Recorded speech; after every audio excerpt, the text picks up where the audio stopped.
श्री नरेंद्र मोदी जी पधार चुके हैं। जी हाँ, 2014 से पहले कई कार्यों को कुछ लोगों द्वारा असंभव मान लिया गया था, परंतु माननीय प्रधानमंत्री जी के कठिन परिश्रम, आपके संकल्प और दृढ़ निश्चय और आपके सभी के प्रति स्नेह ने उन्हें असंभव कार्यों को संभव कर दिखाया। चाहे वो जम्मू कश्मीर से 370 हटाना हो या राम मंदिर में भव्य मंदिर बनवाना। हाँ, हमारे देश के यशस्वी प्रधानमंत्री परम आदरणीय माननीय श्री नरेंद्र मोदी जी का हार्दिक अभिनंदन एवं स्वागत करती हूँ। आज की विजय शंखनाद रैली में हजारों के इस जन के सैलाब के बीच पहुंचे हमारे प्रिय प्रधानमंत्री जी का दिल की गहराइयों से हार्दिक स्वागत व अभिनंदन करती हूँ। अब मैं निवेदन करती हूँ जम्मू कश्मीर भारतीय जनता पार्टी के सम्मानित अध्यक्ष भाई श्री रविंद्र रैना जी से कि वो सांस्कृतिक पहचान हमारी डोगरा पगड़ी पहनाकर हमारे माननीय प्रधानमंत्री जी का स्वागत करें, अभिनंदन करें।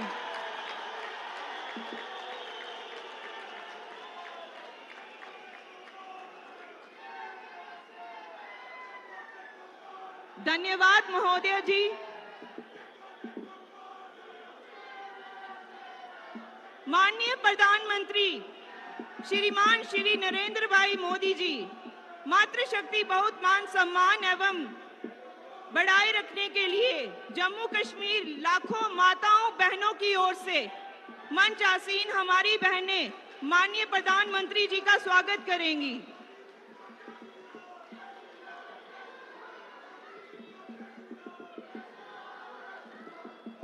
मैं धन्यवाद करती हूं सभी बहनों की ओर से। अब मैं स्वागत करती हूं जम्मू कश्मीर भारतीय जनता पार्टी के सम्मानित अध्यक्ष भाई श्री रविंद्र रैना जी से कि वो अपने भाषण अभिवादन के लिए मंच पर आएं। धन्यवाद।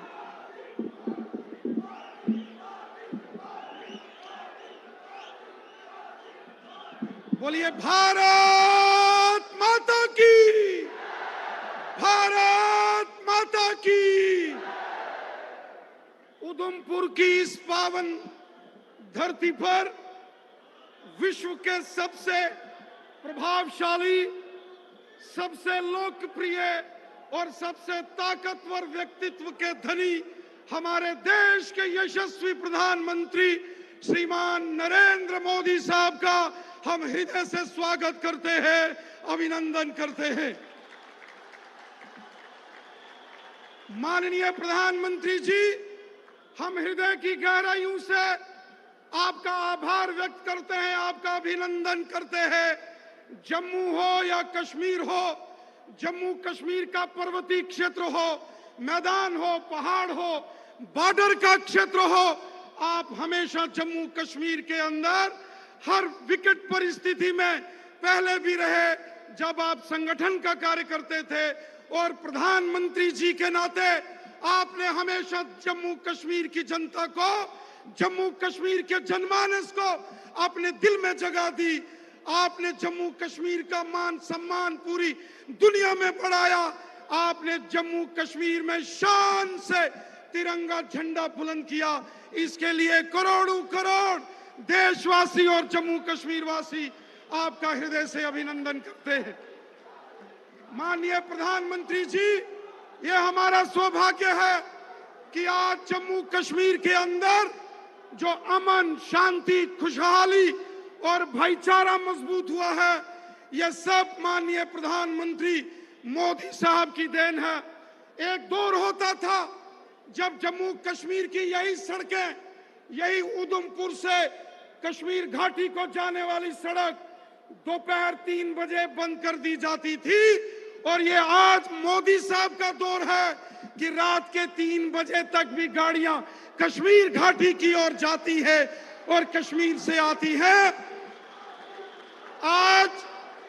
आज जम्मू कश्मीर के अंदर जो डेवलपमेंट हो रही है, जिस प्रकार जम्मू कश्मीर के अंदर हर शहर, हर गांव, हर मोहल्ले में सड़क, स्कूल, हॉस्पिटल, बिजली और पानी की व्यवस्थाएं पिछले 10 साल में हमारे यशस्वी प्रधानमंत्री जी ने हमको उपलब्ध करवाई है। इसके लिए हम अपने माननीय प्रधानमंत्री जी का हृदय से धन्यवाद करते हैं, हृदय से अभिनंदन करते हैं। माननीय प्रधानमंत्री जी, ये वो जम्मू कश्मीर जिन पहाड़ों के ऊपर पैदल जाना मुश्किल होता था, आज इन पहाड़ों को चीरता हुआ एक्सप्रेस हाईवे हो, टनल्स हो, हर बड़े शहर से निकल रहे हैं। इतना ही नहीं, जिन पहाड़ों के ऊपर पैदल जाना मुश्किल होता था, आज उन पहाड़ों के बीच से रेल गुजर रही है। रेल कश्मीर से कन्याकुमारी, कश्मीर से कन्याकुमारी कोई सोच नहीं सकता था कि कभी रेल मार्ग से जुड़ेगा, लेकिन वो कहावत है कि मोदी साहब हैं तो सब मुमकिन है। मोदी साहब हैं तो कश्मीर से कन्याकुमारी की रेल संभव है। मोदी साहब हैं तो जम्मू कश्मीर के हर शख्स के जेब में गोल्डन कार्ड है। मोदी साहब हैं तो लाखों बेघर लोगों को, जिनके सर के ऊपर छत नहीं थी, उनको छत मिली। गरीब किसानों के खाते में 6-6 हजार, गरीब लोगों को फ्री राशन। सबका साथ, सबका विकास और सबका विश्वास पूरे भारत के साथ साथ जम्मू कश्मीर के अंदर भी आपने उसको धरातल पर यहाँ पर लागू किया है। इसके लिए हम आपका आभार व्यक्त करते हैं। माननीय प्रधानमंत्री जी, जम्मू कश्मीर में हिंदू, मुसलमान, सिख, ईसाई आज सब आपस में भाई भाई के नाते खुशहाली और यकजहती से रहते हैं। इसका बहुत बड़ा, अगर इसके पीछे का प्रयास और मेहनत है, हमारे माननीय प्रधानमंत्री मोदी साहब की मेहनत। साथियों, आज जम्मू कश्मीर के अंदर गुज्जर बकरवाल हो, पहाड़ी कबीले के लोग हो, ओबीसी कम्युनिटी हो, गद्दी, सिप्पी, शीना, पाडरी, गाधा ब्राह्मण, कोली, वेस्ट पाकिस्तानी रेफ्यूजीज, जम्मू के डोगरे या हमारे कश्मीरी भाई बहन हो, आज अगर सबको अधिकार मिले हैं जम्मू कश्मीर के अंदर, तो इसका एकमात्र श्रेय अगर किसी को जाता है, हमारे यशस्वी प्रधानमंत्री मोदी साहब को जाता है। ये मोदी साहब के कारण आज जम्मू कश्मीर में खुशहाली आई है। साथियों, मोदी साहब ने जम्मू कश्मीर के लिए दिल खोलकर जो देश का खजाना खोला, उसी का परिणाम है कि कठुआ हो, सांबा हो, जम्मू, रियासी, उधमपुर, डोडा, किश्तवाड़, रामबन, राजौरी, पुंछ, अनंतनाग, कुलगाम, शोपियान, पुलवामा, श्रीनगर, बारामूला, बड़गाम, कुपवाड़ा, बांडीपुरा, पूरा जम्मू कश्मीर आज खुशहाल नजर आता है। और खुशहाली जम्मू कश्मीर की तब झलकती है जब साल के आखिरी 31 दिसंबर को, जब श्रीनगर के लाल चौक में रात के 12 बजे जश्न बनाया जाता है नए साल का, तो दुनिया कहती है और जम्मू कश्मीर कहता है, मोदी साहब है तो सब मुमकिन है। मैं हृदय की गहराई से अपने देश के यशस्वी प्रधानमंत्री आदरणीय मोदी साहब का आभार व्यक्त करता हूं, धन्यवाद करता हूं। और मैं अब आप सबसे निवेदन करता हूं और मैं माननीय प्रधानमंत्री मोदी साहब को आपके बीच मंच पर बुलाता हूं। जोरदार तालियों के साथ माननीय प्रधानमंत्री जी अपना उद्बोधन के लिए हमारे बीच मंच पर आएंगे। जोरदार तालियों से एक बार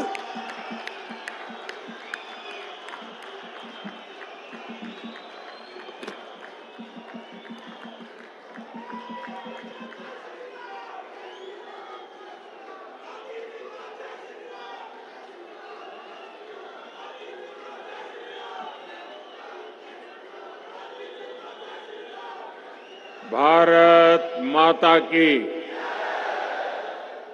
भारत माता की, भारत माता की। सारे डुग्गर देश दे लोगों की मेरा नमस्कार। जोर कन्ने बोलो, जोर कन्ने बोलो, जोर कन्ने बोलो, जोर से बोलो, सारे बोलो। मैं उधमपुर पिछले कई दशकों से आ रहा हूं। शायद कश्मीर में मेरा आना जाना, जम्मू कश्मीर की धरती पर आना जाना पिछले 5 दशक से लगातार चल रहा है। मुझे याद है 1992 में एकता यात्रा के दौरान यहां जो आपने भव्य स्वागत किया था, जो सम्मान किया था, एक प्रकार से पूरा क्षेत्र रोड पर आ गया था। और आप भी जानते हैं, तब हमारा मिशन कश्मीर के लाल चौक पर तिरंगा फहराने का था। तब यहां माताओं बहनों ने बहुत आशीर्वाद दिया था। 2014 में माता वैष्णो देवी के दर्शन करके आया था और इसी मैदान पर मैंने आपको गारंटी दी थी कि जम्मू कश्मीर की अनेक पीढ़ियों ने जो कुछ सहा है उसे मुक्ति दिलाऊंगा।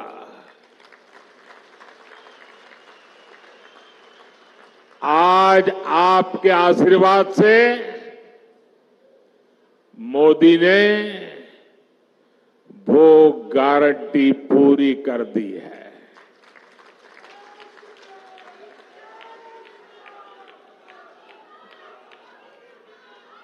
दशकों बाद ये पहला चुनाव है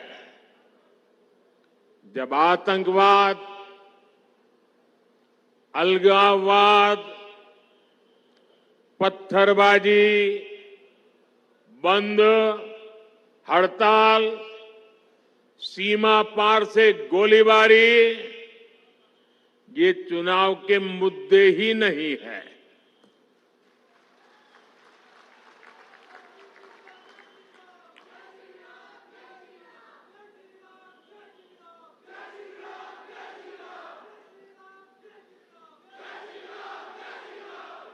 तब माता वैष्णो देवी यात्रा हो या अमरनाथ यात्रा, ये सुरक्षित तरीके से कैसे हो, इसको लेकर ही चिंताएं होती थी। अगर एक दिन शांति से गया तो अखबार में बड़ी खबर बन जाती थी। आज स्थिति एकदम बदल गई है। आज जम्मू कश्मीर में विकास भी हो रहा है और विश्वास भी बढ़ रहा है।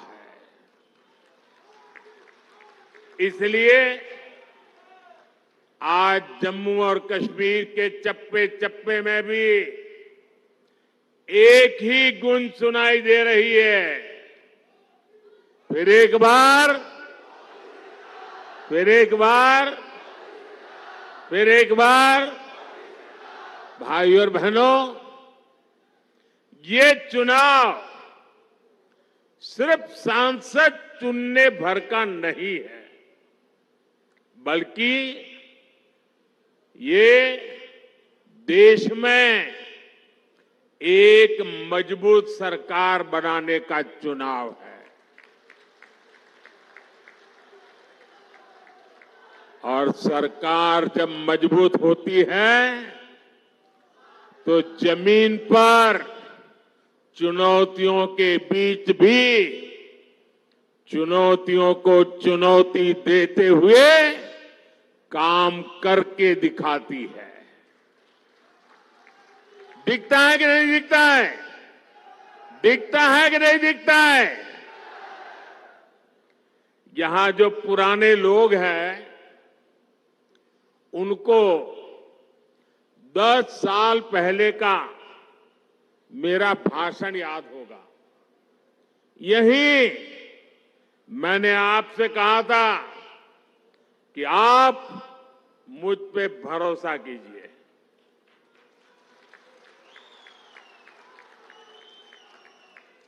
याद है ना? मैंने कहा था आप मुझ पे भरोसा कीजिए, मैं 60 वर्षों की समस्याओं का समाधान करके दिखाऊंगा।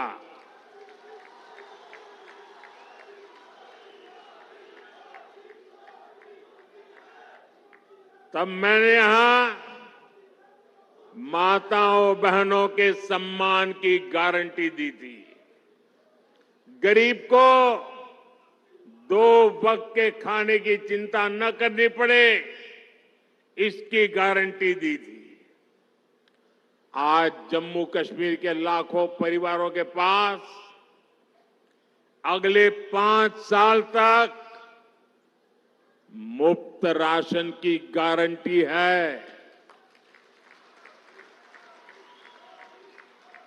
आज जम्मू कश्मीर के लाखों परिवारों के पास 5 लाख रुपए के मुफ्त इलाज की गारंटी है। 10 वर्ष पहले तक जम्मू कश्मीर के कितने ही गांव थे जहां बिजली, पानी और सड़क तक नहीं थे। आज गांव-गांव तक बिजली पहुंच चुकी है। आज जम्मू कश्मीर के 75% से ज्यादा घरों को पाइप से पानी की सुविधा मिल रही है। इतना ही नहीं, ये डिजिटल का जमाना है। डिजिटल कनेक्टिविटी चाहिए। मोबाइल टावर दूर सुदूर पहाड़ों में भी लगाने का बड़ा तेज अभियान चलाया है। भाई और बहनों, मोदी की गारंटी यानी गारंटी पूरा होने की गारंटी।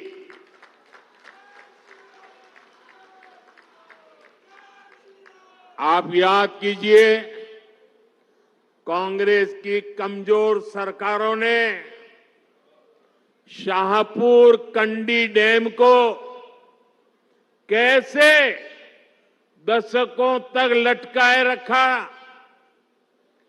जम्मू के किसानों के खेत सूखे थे, गांव अंधेरे में थे, लेकिन हमारे हक का रावी का पानी पाकिस्तान जा रहा था। मोदी ने किसानों को गारंटी दी थी और इसे भी पूरा करके दिखाया है। इससे कठुआ और सांबा के हजारों किसानों को फायदा हुआ है।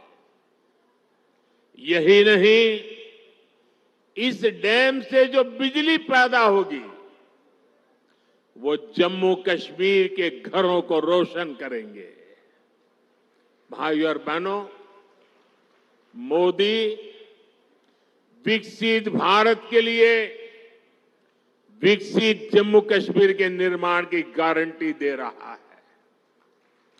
लेकिन कांग्रेस, नेशनल कॉन्फ्रेंस, पीडीपी और बाकी सारे दल जम्मू कश्मीर को फिर उन पुराने दिनों की तरफ ले जाना चाहते हैं। इन परिवार चलित पार्टियों ने, परिवार के द्वारा ही चलने वाली पार्टियों ने जम्मू कश्मीर का जितना नुकसान किया, उतना नुकसान किसी ने नहीं किया है। यहां तो पॉलिटिकल पार्टियां मतलब of the family, by the family, for the family.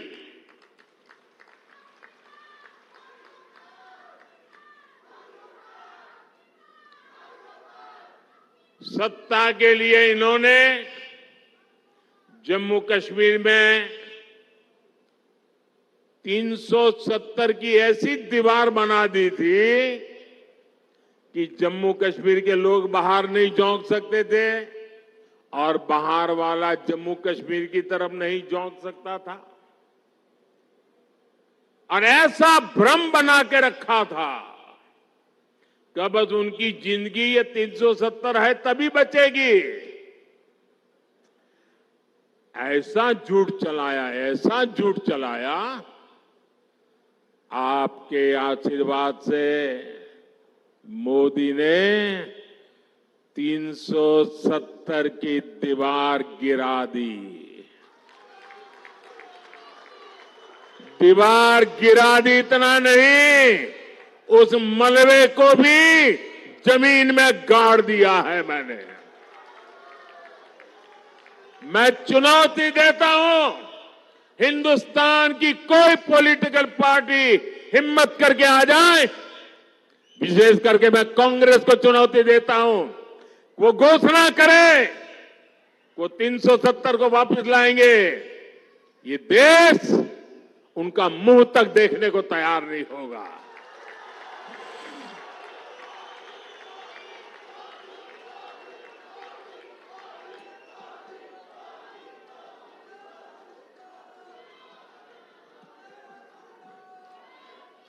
ये कैसे कैसे भ्रम फैलाते हैं, कैसे कैसे लोगों को डरा के रखते हैं।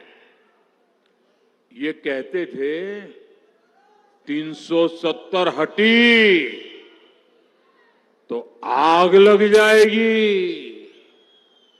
जम्मू कश्मीर हमें छोड़ के चला जाएगा। लेकिन जम्मू कश्मीर के नौजवानों ने इनको आईना दिखा दिया। अब देखिए, जब यहां उनकी नहीं चली, जम्मू कश्मीर के लोग उनकी असलियत को जान गए। अब जम्मू कश्मीर में उनके झूठे वादे, भ्रम की मायाजाल नहीं चल पा रही है, तो ये लोग अब जम्मू कश्मीर के बाहर देश के लोगों के बीच भ्रम फैलाने का खेल खेल रहे हैं। ये कहते हैं कि 370 के हटने से देश को कोई लाभ नहीं हुआ। जिस राज्य में जाते हैं वहां भी बोलते हैं तुम्हारे राज्य को क्या लाभ हुआ, तुम्हारे राज्य को क्या लाभ हुआ। 370 के हटने से क्या लाभ हुआ है, वो जम्मू कश्मीर की मेरी बहन बेटियों को पूछो, जो अपने हकों के लिए तरस रही थी। ये उनका भाई, ये उनका बेटा, उन्होंने उनके हक वापस दिए हैं।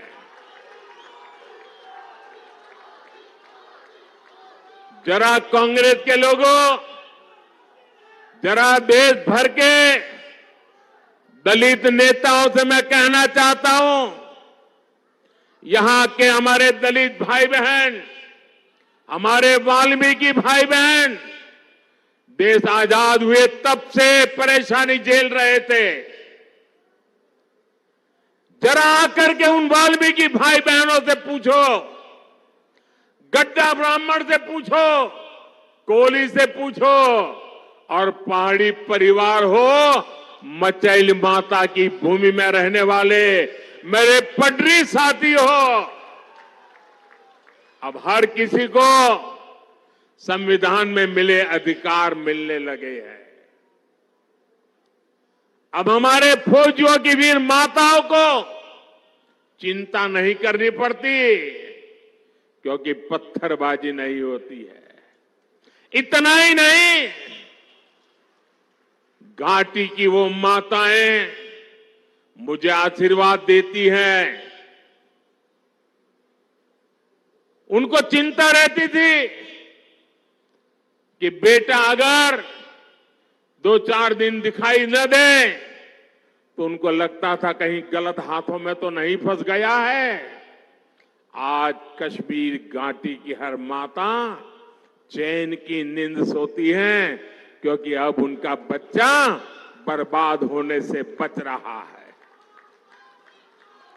साथियों, अब स्कूल नहीं जलाए जाते, बल्कि स्कूल सजाए जाते हैं।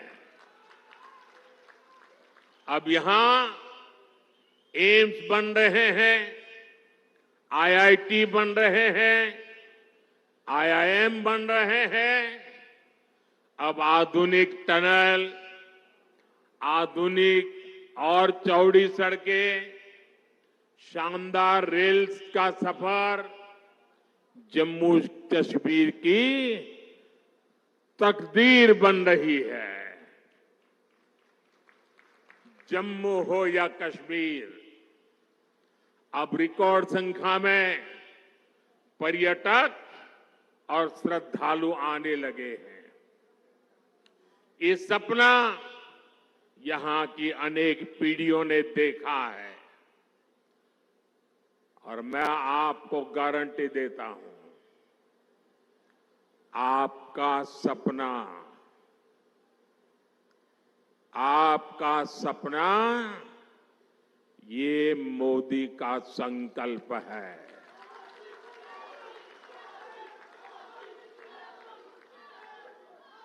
आपके सपनों को पूरा करने के लिए हर पल आपके नाम,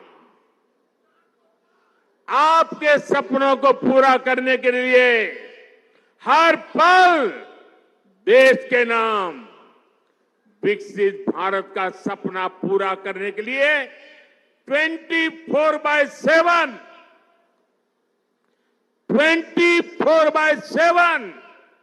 फॉर 2047 ये मोदी की गारंटी है।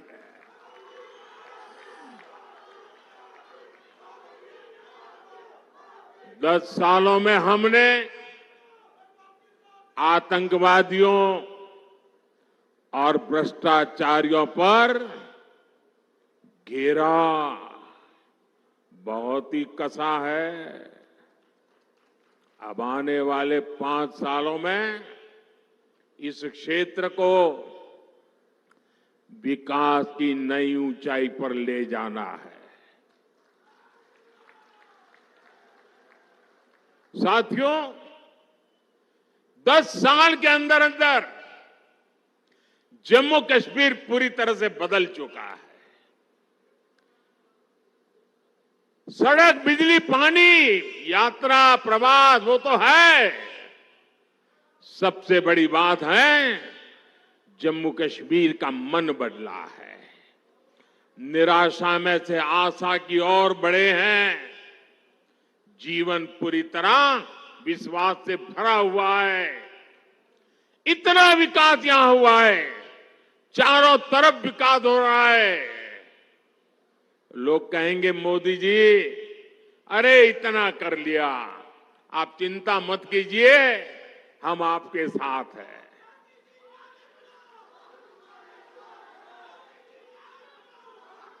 आपका साथ, उस पे प्रति तो मेरा अपार विश्वास है। मैं यहां न आता तो भी मुझे पता था कि जम्मू कश्मीर का मेरा नाता इतना गहरा है कि आप मेरे लिए मुझसे भी ज्यादा करेंगे। मैं तो आया हूं मां वैष्णो देवी के चरणों में बैठे हुए आप लोगों के भी दर्शन करने के लिए। मां वैष्णो देवी की छत्र छाया में जीने वाले भी मेरे लिए दर्शन के योग्य होते हैं। और जब आप लोग कहते हैं इतना कर लिया, इतना हो गया, इतना हो गया, हम वो इतने ज्यादा क्या कर सकते हैं? मेरे जम्मू कश्मीर के भाई बहन, आपने पहले इतने बुरे दिन देखे हैं कि आपको ये सब बहुत लग रहा है, बहुत अच्छा लग रहा है, विकास जैसा लग रहा है। लेकिन जो मोदी है ना, वो तो बहुत बड़ा सोचता है। ये मोदी दूर का सोचता है। और इसलिए अब तक जो हुआ है वो तो ट्रेलर है, ट्रेलर। मुझे तो नए जम्मू कश्मीर की नई और शानदार तस्वीर बनाने के लिए जुट जाना है। वो समय दूर नहीं जब जम्मू कश्मीर में भी विधानसभा के चुनाव होंगे। जम्मू कश्मीर को वापस राज्य का दर्जा मिलेगा। आप अपने विधायक, अपने मंत्रियों से अपने सपने साझा कर सकेंगे। हर वर्ग की समस्याओं का तेजी से समाधान होगा। यहां जो सड़कों और रेल का काम चल रहा है वो तेजी से पूरा होगा। देश विदेश से बड़ी बड़ी कंपनियां, बड़ी बड़ी फैक्ट्रियां और ज्यादा संख्या में आएगी। जम्मू कश्मीर टूरिज्म के साथ ही स्पोर्ट्स और स्टार्टअप के लिए जाना जाएगा। इस संकल्प को लेकर मुझे जम्मू कश्मीर को आगे बढ़ाना है। भाइयों और बहनों, ये परिवार चलित, परिवारवादी, परिवार के लिए जीने मरने वाली पार्टियों विकास की भी विरोधी है और विरासत की भी विरोधी है। आपने देखा होगा कि कांग्रेस राम मंदिर से कितनी नफरत करती है।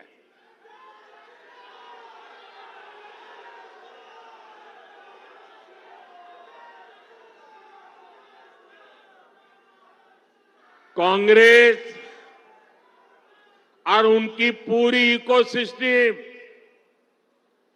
अगर कहीं मुंह से राम मंदिर भी निकल गया तो चिल्लाने लग जाती है, रात दिन चिल्लाती है कि राम मंदिर बीजेपी के लिए चुनावी मुद्दा है। राम मंदिर न कभी चुनाव का मुद्दा था, न चुनाव का मुद्दा है और न ही कभी चुनाव का मुद्दा बनेगा। अरे राम मंदिर का संघर्ष तो तब से हो रहा था जब भाजपा का जन्म भी नहीं हुआ था। राम मंदिर का संघर्ष तो तब से हो रहा था जब यहां अंग्रेज सल्तनत भी नहीं आई थी। राम मंदिर का संघर्ष 500 साल पुराना है, जब कोई चुनाव का नामो निशान नहीं था। जब विदेशी आक्रांताओं ने हमारे मंदिर तोड़े तो भारत के लोगों ने अपने धर्म स्थलों को बचाने की लड़ाई लड़ी थी।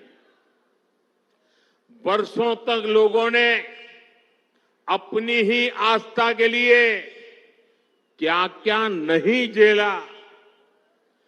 कांग्रेस और उसके सहयोगी दलों के नेता बड़े बड़े बंगलों में रहते थे, लेकिन जब रामलला के टेंट बदलने की बात आती थी, टेंट पर जो ताड़पत्री वो बदलने की बात आती थी, तो लोग मुंह फेर लेते थे, अदालतों की धमकियां देते थे।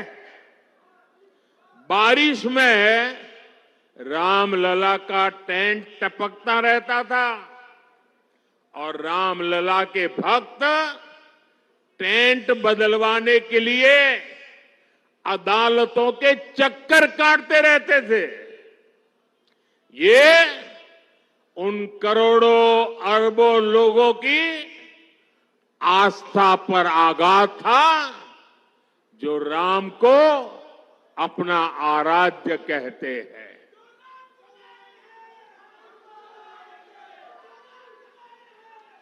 और हमने इन्हीं लोगों से कहा कि एक दिन आएगा जब रामलला भव्य मंदिर में विराजेंगे।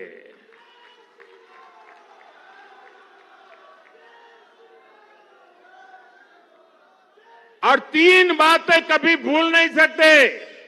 एक, 500 साल के अविरत संघर्ष के बाद ये हुआ है। आप सहमत हैं? 500 साल के अविरत संघर्ष के बाद हुआ है। आप सहमत हैं? दूसरा, पूरी न्यायिक प्रक्रिया की कसौटी से कस करके, न्याय के तराजू से तोल करके अदालत के निर्णय से ये काम हुआ है। सहमत है? तीसरा, ये भव्य राम मंदिर सरकारी खजाने से नहीं, देश के कोटि कोटि नागरिकों ने पाई पाई दान देकर बनाया है। सहमत है? जब उस मंदिर की प्राण प्रतिष्ठा हुई, जब उस मंदिर की प्राण प्रतिष्ठा हुई, तो पिछले 70 साल में कांग्रेस ने जो भी पाप किए थे, जो भी रुकावटें डाली थी, उनके साथियों ने जो भी रुकावटें डाली थी, सबको माफ करके राम मंदिर के जो ट्रस्टी हैं, वो खुद कांग्रेस वालों के घर गए, इंडी गठबंधन वालों के घर गए, उनके पुराने पापों को माफ कर दिया और उन्होंने कहा राम आपके भी है, आप प्राण प्रतिष्ठा में जरूर पधारिए। सम्मान के साथ बुलाया, लेकिन उन्होंने इस निमंत्रण को भी ठुकरा दिया।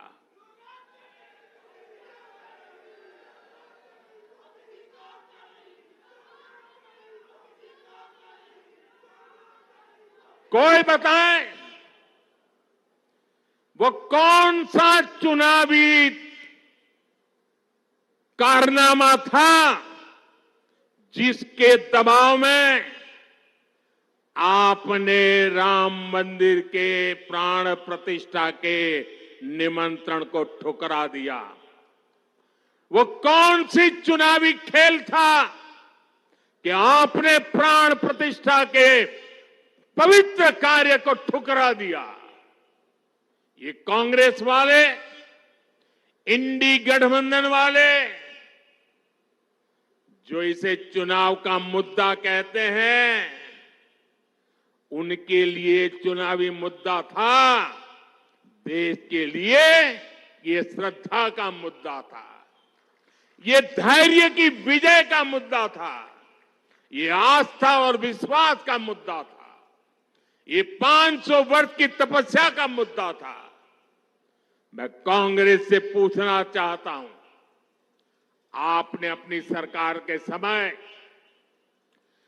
दिन रात जब इसका विरोध किया तब 21 चुनाव का मुद्दे के तहत आप कर रहे थे, लेकिन आप राम भक्तों की आस्था देखिए, मंदिर बना तो ये लोग इंडी गठबंधन वालों के घर प्राण प्रतिष्ठा का आमंत्रण देने के लिए खुद गए। जिस क्षण के लिए करोड़ों करोड़ों देशवासी ने इंतजार कर रहे थे, आप बुलाने पर उसकी तरफ देखने नहीं गए। पूरी दुनिया के राम भक्तों ने आपके इस अहंकार को देखा है, आपकी चुनावी मंशा को देखा है। ये चुनावी मंशा थी कि आपने प्राण प्रतिष्ठा का निमंत्रण ठुकरा दिया। आपके लिए चुनाव का खेल है। एक किस तरह की तुष्टीकरण की राजनीति थी। भगवान राम को काल्पनिक कहकर कांग्रेस किस वोट बैंक को खुश करना चाहती थी। साथियों, कांग्रेस और इंडी गठबंधन के लोगों को देश के ज्यादातर लोगों की भावनाओं की कोई परवाह नहीं है। इन्हें लोगों की भावनाओं से खिलवाड़ करने में मजा आता है। ये लोग सावन में एक सजायाफ्ता जो सजा कोर्ट ने जिसको सजा की है, जो जमानत पर है, ऐसे एक मुजरिम के घर जाके सावन के महीने में मटन बनाने का मौज ले रहे हैं। इतना ही नहीं, उसका वीडियो बना करके देश के लोगों को चिढ़ाने का काम करते हैं। कानून किसी को भी कुछ भी खाने से नहीं रोकता है और न ही मोदी रोकता है। सभी को स्वतंत्रता है कि जब मन करे वेज खाए या नॉन वेज खाए, लेकिन इन लोगों की मंशा दूसरी होती है।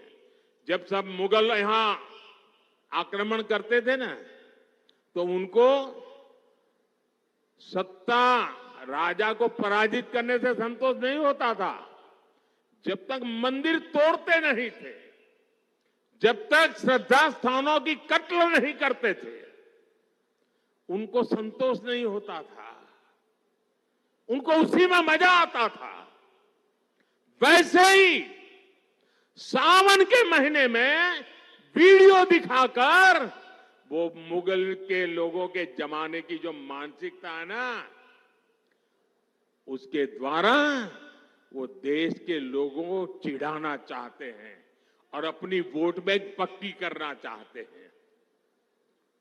ये वोट बैंक के लिए ये चिढ़ाना चाहते हैं। आप किसे चिढ़ाना चाहते हैं?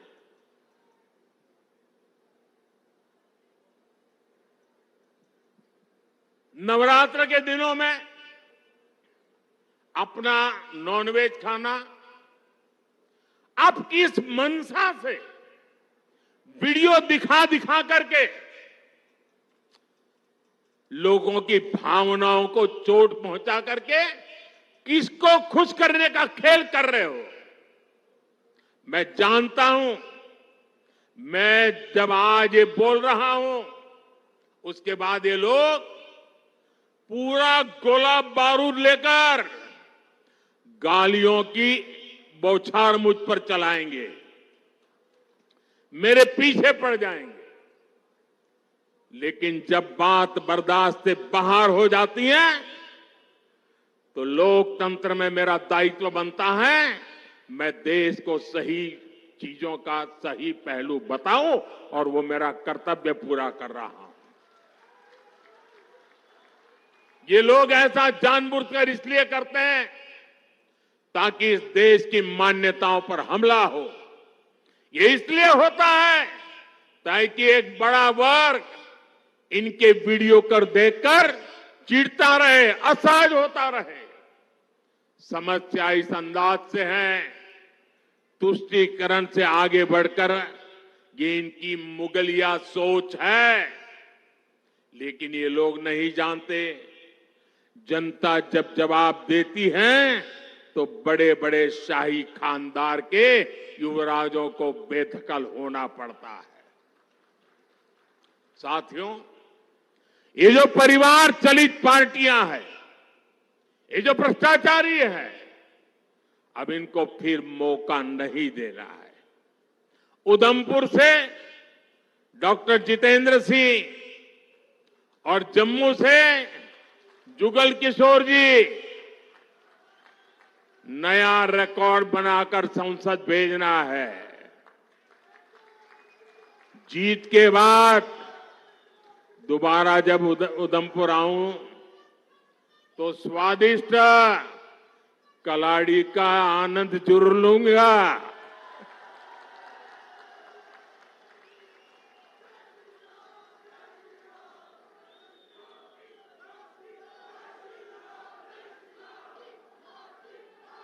मेरा एक काम करोगे, मेरा एक काम करोगे,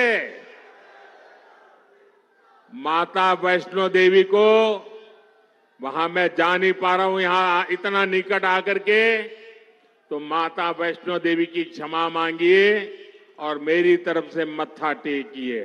टेकोगे? दूसरा एक काम करोगे,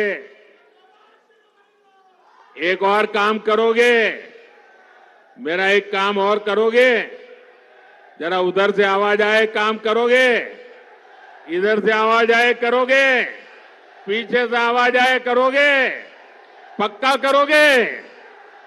देखिए, आप घर घर जाना है और घर घर जाके कहना, मोदी जी उधमपुर आए थे, मोदी जी ने आपको प्रणाम कहा है, राम राम कहा है, जय माता दी कहा है। कहोगे? कहोगे? मेरे साथ बोलिए, भारत माता की, भारत माता की, भारत माता की। बहुत बहुत धन्यवाद।